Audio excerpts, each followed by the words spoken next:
Va te coucher, sinon tu ne pourras pas te lever demain. Quel parent n'a pas prononcé cette phrase? Attention, dans certains cas, il y a un vrai problème. On voit ça tout de suite avec mes invités.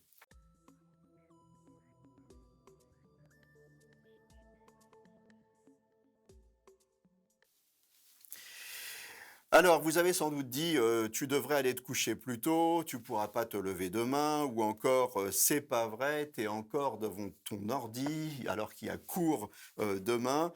Et le week-end, vous avez sans doute dit à vos ados, allez debout, il est déjà 11 heures. Ces situations irritent autant les parents que les enfants ou que les ados.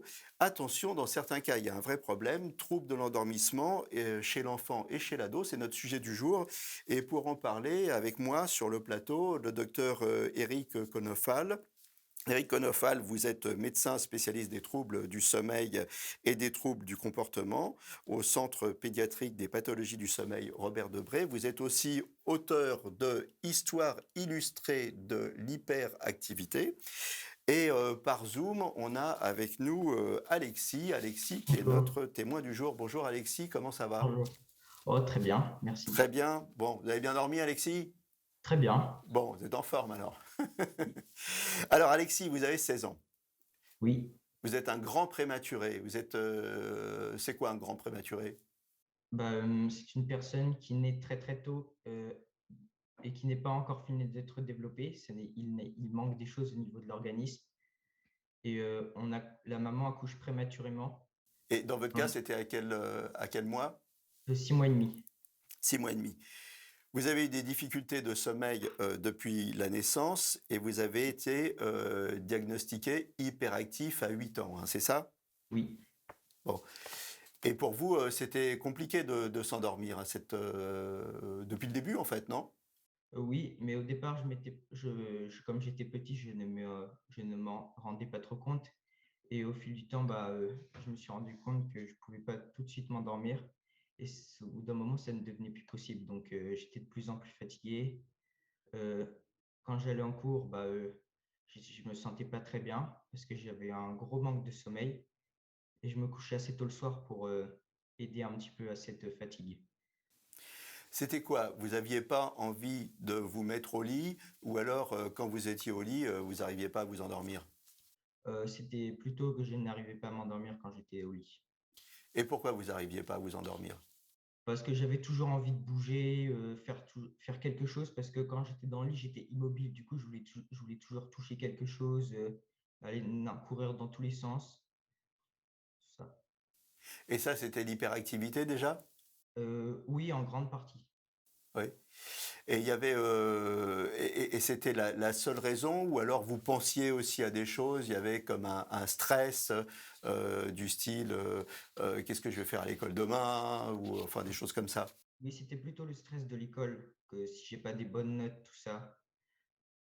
Parce qu'après, je me dis, je révise, mais après, si je me tape une mauvaise note, je me dis que ça servait à rien, que j'ai stressé pour quelque chose. Mmh. Donc ça a été une période difficile, pour vous, peut-être pour vos parents aussi, parce que quand on a un Oui, enfant qui dort pas, c'est compliqué, non? oui, beaucoup. Parfois, quand on ne dort pas la nuit, ils sont obligés de se lever plusieurs fois. Et donc, du coup, ça s'est passé pendant plusieurs années, jusqu'à temps qu'on rencontre Monsieur Konofal. Alors, vous avez, eu un traitement, dès l'âge de 8 ans. Oui, Dès l'âge de 8 ans ou alors seulement à l'âge de 8 ans, hein, selon comment on se place, parce que pendant 8 ans, vos parents ont dû souffrir et vous aussi. Vous avez eu un traitement à l'âge de 8 ans. Est-ce que quels ont été les effets? Ça a marché tout de suite? oui, il y a eu plusieurs effets. Déjà, les premières fois que je l'ai pris, ça m'a fait beaucoup de bien. Ça m'a apaisé. J'étais moins stressé déjà. Ensuite, je sautais moins dans tous les sens. Et ça faisait un vide, ça me posait. Donc je ne bougeais pas partout, je faisais pas tout ce que je faisais si j'étais toujours hyperactif. Donc du coup, grâce à ce médicament, j'ai pu me contenir et canaliser mon énergie. Donc les bénéfices de ce traitement, c'était quoi? Vous étiez moins fatigué dans la journée, vous étiez aussi mieux concentré? Oui, surtout mieux concentré. D'accord. Et les hyperactifs, est-ce que c'est un trait des hyperactifs de stresser sur des détails, de s'angoisser sur la journée du lendemain? Oui, surtout sur des très petites choses. Par exemple, on a oublié quelque chose ou on n'a pas un outil pour faire un contrôle, ben, on stresse juste pour ça et c'est vraiment énervant. Et est-ce que vous avez réussi à dompter vos angoisses sur les petites choses, à dompter votre stress? Oui, bah, j'ai eu plusieurs méthodes. Bah, il y a le médicament et j'ai aussi j'utilise des balles. J'utilise des balles, en mousse pour l'énergie et du coup ça m'aide un petit peu. Docteur Eric Konofal, Waouh, beaucoup de choses. c'est quoi les bons trucs? On va revenir après en détail sur tout ça, mais les bons trucs pour se déstresser. Ah bah ça dépend ce qu'on a comme stress finalement parce qu'il y a plusieurs formes de stress je pense. Euh, Si on a des difficultés pour s'endormir, c'est pas en comptant des moutons qu'on va forcément mieux s'endormir, mais par contre on peut avoir des stratégies effectivement, des stratégies d'auto-apaisement. On arrive à reprendre un peu le contrôle de son corps et à se laisser aller, à lâcher prise. Et effectivement, les balles en mousse ou des choses comme ça peuvent intervenir positivement pour faciliter l'endormissement. Qu'est-ce que vous faites avec votre balle en mousse, Alexis? Vous la triturez dans tous les sens, c'est ça? Oui, Oui. oui. Parfois même, j'ai arraché des petits bouts donc Et ça vous apaise. c'est quand je suis vraiment, vraiment, vraiment très stressé. D'accord. Et vous C'est-à-dire avez pour un d'autres trucs? examen. Vous avez d'autres Heu trucs? un petit peu de méditation, un petit peu et la lecture, surtout la lecture. Ça permet de m'évader, et d'oublier tout le stress, tout ce qu'il y a autour. C'est dans ma bulle. La lecture sur des livres, surtout pas sur des écrans, non? Non, surtout sur des livres. Surtout sur des livres, hein? Pourquoi sur essentiellement. pourquoi surtout pas sur des écrans? Ah, c'est parce qu'il y a de la lumière et la Ouais. lumière ne va pas faciliter l'endormissement, c'est clair. Voilà. Alors, docteur Eric Konofal, est-ce que l'hyperactivité d'Alexis est la seule responsable de ses problèmes d'endormissement? C'est quelque chose d'intéressant à souligner que l'hyperactivité finalement qui survient au cours de la journée pourrait être finalement une stratégie d'évitement de la fatigabilité qui nous menace ou de la somnolence. En fait, c'est comme si on bougeait pour rester éveillé. Donc effectivement, qu'est-ce qui va se passer en fin de journée? On garde cette stratégie de bouger et donc du coup là, on peut plus s'endormir. Et si on essaye de s'apaiser, finalement, notre corps nous redemande encore de bouger et donc finalement, cette stratégie qu'on a eue toute la journée pour éviter le sommeil, va nous nuire pour l'endormissement. Quand on parle aujourd'hui de troubles déficit de l'attention hyperactivité, il faut bien se dire que c'est pas quelque chose qui s'arrête le soir, hein. Quand on a un dysfonctionnement de certaines, on va dire, séquences organisatrices de notre mouvement, de notre attention, de notre volonté, ça va pas s'arrêter parce que le crépuscule arrive. Donc ça retentit sous une autre forme. En fait, l'hyperactivité, c'est sur 24 heures. On est agité le jour, on est agité la nuit, on a du mal à se maintenir éveillé le jour, on a du mal à s'endormir la nuit. Alors, c'est le traitement contre l'hyperactivité qui a agi sur le problème d'Alexis, ou alors est-ce qu'il y a eu en plus un traitement pour qu'il trouve plus facilement l'endormissement? La stratégie, c'est d'abord d'essayer de s'apercevoir, de regarder au moment de la fin de journée s'il y a une possibilité déjà pour que le patient puisse se laisser aller. C'est ce qu'on disait tout à l'heure, on parlait de la balle en mousse, ça peut être d'autres stratégies. Et il faut déjà apprendre au patient à s'écouter et à se laisser aller. Et si on ne peut pas y arriver, on peut donner effectivement un traitement et on va d'abord intervenir sur la nuit, enfin sur l'endormissement. On va faciliter l'endormissement. On sait par exemple que la mélatonine est cette hormone qui va guider notre organisme à aller au repos, à aller au sommeil. Et déjà, il faut essayer de regarder chez un patient s'il n'y a pas une perturbation de cette mélatonine. Parce que si on facilite déjà l'endormissement et si on permet au patient de restituer finalement au cours de sa nuit correctement ce qu'il a fait la journée, ses apprentissages, s'il est à l'école, effectivement, en améliorant le sommeil, on va améliorer l'éveil et cette éveillabilité étant améliorée, il y aura moins cette stratégie déjà de bouger pour rester éveillé. En fait, finalement, on pourrait dire qu'on ne dort pas bien, donc la journée, on s'agite pour se maintenir éveillé. Donc déjà, on va aller regarder le sommeil en premier. Et ensuite, on ira traiter les problèmes d'attention si ils persistent et s'ils sont maintenus indépendamment du fait qu'on ait d'abord amélioré le sommeil. Il faut d'abord améliorer le sommeil avant d'améliorer l'éveil. Parce que si on améliore que l'éveil en donnant un traitement stimulant, eh ben, on ne sait pas effectivement la soirée, lorsque le traitement n'agira plus, qu'est-ce qui va se produire. Et très souvent, les patients qui ont un trouble déficit de l'attention et hyperactivité, lorsqu'on les améliore la journée, eh ben, effectivement, le soir, comme le médicament ne fait plus effet, ils se remettent à s'agiter et c'est ça qui nuit à leur endormissement. Les gens pensent toujours que c'est le médicament qui empêche de dormir. Non, le médicament n'agissant que la journée, si on a du mal à s'endormir le soir, c'est que le médicament n'agit plus, n'est plus assez efficace. Donc la stratégie que nous on a au centre pédiatrique des pathologies du sommeil, c'est pas simplement de regarder les symptômes le jour, c'est d'aller regarder la nuit et d'enregistrer éventuellement le patient en faisant un enregistrement du sommeil. Et là, après, on ira traiter d'abord le sommeil et après l'éveil. Alexis, on parlait du stress tout à l'heure. Est-ce que le fait de se dire je vais avoir du mal à m'endormir, c'est un facteur de stress et finalement, bah, ça vous empêchait à l'époque de vous endormir? Oui, beaucoup. Mais par exemple, quand je me suis bien détendu la journée, j'ai pas trop eu de stress ni rien, et ben, je sais que je vais très, très bien m'endormir. À l'inverse, si j'ai vraiment été très stressé, bah, je sais que je vais avoir beaucoup de mal à m'endormir. Mhm. Comment, je suppose que Alexis, il est suivi et qu'on a ajusté son traitement au fur et à mesure. Qu'est-ce qu'on regarde pour ajuster les traitements? Alors, le comportement la journée, le comportement la nuit, l'endormissement, la somnolence, l'agitation diurne, les troubles de l'attention la journée. Alexis parle beaucoup de stress parce qu'en fait, compte finalement, le problème, c'est qu'on donne un traitement le matin, on donne un traitement à l'endormissement, et puis il y a une période entre les deux, c'est la fin de journée et c'est avant l'endormissement. Et quand on parle de stress, c'est-à-dire qu'on sait qu'il y a un médicament qui nous a permis d'être attentif et éveillé toute la journée, il commence à moins agir. Donc on commence à avoir peur de se dire, est-ce que je ne vais pas me retrouver dans une situation d'insomnie? Donc avant de donner ce qu'on va donner le soir, qui est finalement une préparation magistrale de mélatonine, effectivement, il y a une petite période un petit peu difficile comme ça. Et c'est là où finalement les stratégies cognitives, adaptatives, et ça, on va aussi effectivement en consultation s'y intéresser et particulièrement pointer là-dessus, mais c'est des choses intéressantes. Sinon, on fait passer des questionnaires pour évaluer tout ça. Alexis, est-ce que vous avez des rituels pour vous endormir? Oui, la lecture, 30 minutes de lecture à peu près chaque soir. Ah bah ça, c'est un bon rituel. Est-ce que vous avez aussi une hygiène de vie particulière qu'on vous a recommandée? Ben, oui, oui, se laver tous les jours, bah, surtout en cette période, se laver beaucoup les mains et oui, être correct sur soi, être proprement bien habillé, D'accord, des mais choses par comme rapport ça. à l'endormissement, ce que je veux dire, est-ce que, par exemple, on vous a demandé de limiter votre consommation d'écran? Est-ce qu'on vous a demandé des Oui, choses comme ça? oui, parce que si je fais des écrans, mes yeux, ils vont se dire que c'est pas l'heure de dormir, du coup, je vais avoir encore beaucoup plus de mal à m'endormir. D'accord. Au niveau de l'alimentation, on vous a donné des conseils? Bah, oui, oui, je mange équilibré et je fais aussi attention à ce que je mange. J'essaye un petit peu de varier et je mange beaucoup de légumes parce que j'adore Ça ça. a un rôle, l'alimentation, sur le sommeil, docteur Totalement, Konofal? totalement.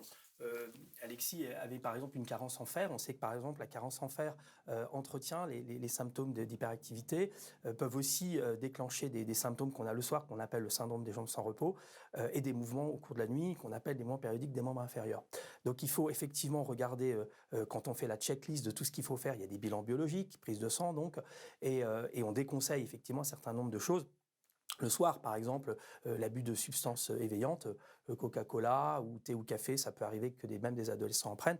Donc on va limiter effectivement tous les excitants. On va enrichir la nourriture en vitamines, en choses qui sont équilibrantes au cours de la journée, qui nous permettent par exemple de bien nous tenir. Les protéines, il faut favoriser les protéines plutôt que les sucres rapides le matin. Donc effectivement, je dirais, il y a tout un cortège d'éléments qu'on va progressivement au cours des consultations enseigner aux patients. Il ne faut peut-être pas trop les charger au départ. Donc progressivement, au cours de l'évolution, on leur demande de mettre en place des choses. Ils les font bien en général. On parle souvent des écrans qui empêchent de dormir, c'est vrai, mais il n'y a pas que ça. Il y a beaucoup d'autres éléments, notamment tout ce qui est autour des problèmes scolaires. Si on n'arrive pas à travailler le soir, on va mieux privilégier de travailler le matin plutôt que de se redire on va être stressé le soir parce qu'on n'aura pas fait ce qu'on devait faire. Alors les écrans, c'est une chose, c'est important les écrans parce que ça nous ramène au problème de la lumière. Ouais. Vous avez dit, Alexis, je lis 30 minutes, mais je suppose que vous lisez pas avec une lumière super agressive ou Non, il une y a lampe une de ch atmosphère assez douce quand vous lisez, non? oui, plutôt une lampe de chevet qui éclaire assez quand même pour voir, mais une lampe assez douce comme ça et assez loin de la personne parce que plus elle est loin, plus ça sera facile pour nous endormir. Alexis, pour vous, mieux dormir, qu'est-ce que c'est? C'est dormir plus longtemps, c'est dormir plus profondément, c'est avoir plus de facilité à s'endormir. C'est quoi cette notion de mieux dormir pour vous? Alors, mais dormir, pour moi, il y a 3 choses. Donc déjà, c'est dormir assez profondément, heu et s'endormir sans bruit autour parce qu'après, on sera en sommeil léger et on peut se réveiller et après ce qu'on a du mal à se rendormir. Le troisième, c'est pas se réveiller la nuit parce qu'après, quand je fais ça, bah, j'ai beaucoup de mal à me rendormir. Docteur Konofal, cette notion du mieux dormir, elle est commune à tous les patients ou chacun finalement a sa petite idée du mieux dormir? En fait, on va apprendre aux patients non seulement à se coucher un peu plus tôt, à concentrer son sommeil. Alexis parle de sommeil léger. On pourrait rajouter qu'effectivement, il faut s'endormir rapidement en sommeil léger pour passer très vite en sommeil profond. On va privilégier la qualité plutôt que la quantité. Et quand on annonce au patient qu'en se couchant plus tôt, il va dormir moins, il est content. Donc en fait, finalement, ça va l'amener lui-même à comprendre mieux ce qui se passe au cours de la nuit, à savoir privilégier certains stades de sommeil plutôt que d'autres. On sait que si on a un coucher précoce avec une installation très rapide d'un sommeil récupérateur, le sommeil lent profond, et ben effectivement, on sera amené à moins s'endormir au cours de la nuit. Donc on va effectivement expliquer tout ça au patient. On parlait tout à l'heure de lumière, et le patient, on va lui dire qu'il ne faut pas qu'il ait une lampe située à plus de 50 cm de lui et pas dans le champ visuel direct, maximum 20-30 watts, parce que si elle est trop forte, ça va, même s'il lit, ça va l'empêcher de bien s'endormir. Donc tout ça, effectivement, va contribuer à améliorer la qualité du sommeil et pas forcément la quantité. Alexis, le confinement, est-ce que ça a été compliqué à vivre et est-ce que ça a été un facteur perturbateur en fait dans les habitudes que vous aviez pris pour bien dormir, pour bien vous endormir, les rituels, l'après-midi avec ces périodes d'hyperactivité traitées? Est-ce que le confinement a déréglé un peu tout ça? Alors, oui, non, oui parce que, on a fait beaucoup d'écrans. Les habitudes ont beaucoup changé parce que comme on ne pouvait pas sortir de chez soi, on ne pouvait pas aller se promener, on ne pouvait pas sortir à l'heure qu'on voulait. Tout était déréglé, donc il fallait vite, rapidement changer ses habitudes. Et par contre, au niveau des horaires de travail, ça n'a pas pratiquement changé. Donc ça vous a pas perturbé ce confinement? Pas trop. Pas trop, pas trop. Docteur Eric Lefal, à quoi ça sert le sommeil? Alors le sommeil, c'est d'abord une fonction essentielle. Ça nous permet de vivre finalement. Si sans sommeil, on ne vit pas. Comme disait Maria de Macanéine en 1896, si on ne dort pas d'un tiers de notre vie, on risque de ne pas atteindre l'âge de 90 ans. Donc en fait, c'est quelque chose qui va permettre de restituer ce que l'on fait le jour. En fait, la nuit sert à construire le jour et au cours de la journée, on va amener à produire ce qui va nous être utile pour la nuit. La nuit, c'est à construire le jour. Il faut Ouais. être un petit peu plus clair. La nuit, est-ce que c'est une période de consolidation des acquis? Est-ce que c'est une période où le cerveau fait un peu le tri dans tout ce qui s'est passé, comme C'est tout ça. un disque dur qu'on optimiserait? Absolument, c'est absolument tout ça. C'est en fin de compte, c'est votre disque dur. Vous allez d'abord le réparer, vous allez rechercher les éléments qui sont essentiels, et puis vous allez le consolider. Vous avez le sommeil lent léger, le sommeil lent profond et le sommeil paradoxal, qui respectivement vont avoir des tâches de récupération de l'enseignement, de la protection, de la fabrication. On fabrique ces immunoglobulines, hein, c'est-à-dire nos défenses immunitaires aussi pendant le sommeil lent profond. Et au cours du sommeil paradoxal, c'est la troisième partie du sommeil, et on va avoir, faites compte, une consolidation. C'est comme si finalement on avait tout récupéré, on mettait tout dans une boîte et après on l'a fermé et puis finalement on l'enveloppait. Et c'est ça qui va être restaurateur et consolidateur en entier. Voilà. Et quand on est petit, on dit souvent aux enfants, dors bien, tu grandiras bien. C'est essentiel parce que finalement, il y a tout un espèce de guidage au moment de l'endormissement. On produit la mélatonine, on va produire aussi son hormone de croissance. Et on sait que si on n'a pas produit sa mélatonine qui nous amène finalement à pouvoir nous endormir paisiblement et de récupérer, de consolider, on ne fabriquera pas notre hormone de croissance aussi bien. Et puis pas d'autres, et puis pas forcément d'autres hormones aussi qu'on fabriquera, notamment l'hormone antidiurétique. On parle souvent des fois d'énurésie chez l'enfant jeune, mais on devrait se préoccuper de savoir s'il va se coucher à la bonne heure, à son heure physiologique. Bon, j'ai pas dû assez dormir quand j'étais petit parce que moi je suis resté petit en fait. Alors le sommeil, comment ça marche? Ah bah, c'est toute une orchestration, dirigée par des neuromédiateurs qui vont produire enfin par des neurones pardon, qui vont produire des neuromédiateurs et qui vont s'enchaîner. C'est comme s'il y avait un programme en fait. Chacun, c'est dans une petite usine, hein. Chacun va fabriquer quelque chose pour amener l'autre partie du cerveau à pouvoir enclencher, un sommeil lent, un sommeil léger, profond, un sommeil, paradoxal. C'est vraiment une véritable orchestration qui est guidée au départ par la mélatonine. La mélatonine, quel rôle elle a? Essentiel. C'est l'hormone qui nous permet de nous endormir et finalement de nous réveiller. Et c'est grâce à cette mélatonine qui va, au cours de la nuit, être consommée et finalement amener le cortisol, lui, à monter, qu'on va pouvoir se réveiller. L'alternance veille-sommeil, comment ça fonctionne? C'est le cerveau qui la déclenche, c'est le thalamus. On a à un moment donné, on stocke au cours de la journée, par exemple, l'adénosine, hein. On va effectivement stocker l'adénosine. L'adénosine, ça permettra le sommeil. Ça, c'est un facteur productif du sommeil. Et on va avoir un phénomène exécutif à l'endormissement par la mélatonine. Donc, là encore une fois, il y a toute une balance qui est faite entre quelque chose qui va amorcer et donner le sommeil et quelque chose qui va amorcer l'éveil après en fin de nuit. Est-ce que les problèmes d'endormissement et de sommeil, c'est pas la résultante tout simplement de cette balance ou alors c'est Absolument. un petit peu plus compliqué?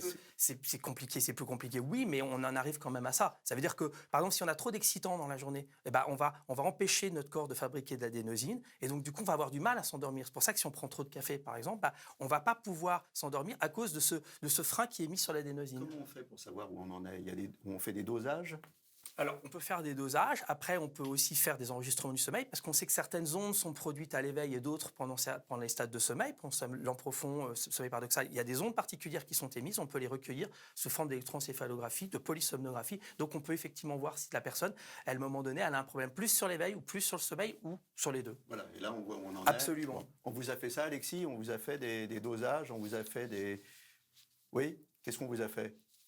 Alors, bah, c'était en fonction du poids, de la taille et du niveau de